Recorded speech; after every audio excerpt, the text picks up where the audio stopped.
चलखिया दे गाजीपुर के पानी पूरी हम हो सिखा दे बोले ठेठ भोजपुरी है बाची सुनलू।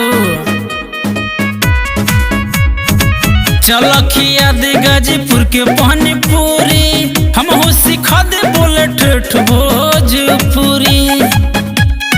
टाड़वा महुदिया हम तो के घुमाइब नी रहो भैया से मिलाइब जरूर।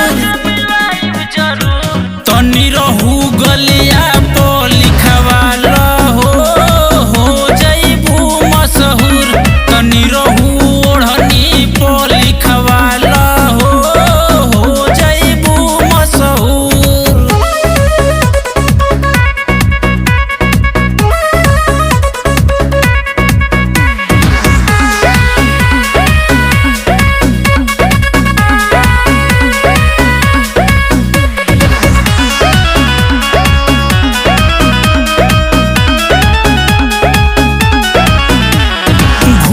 यूसुफपुर दिन दोपहर हो सारे कराई पर्दी पूरा शहर हो है बाची एको शहर ना छोड़ो बुझलू।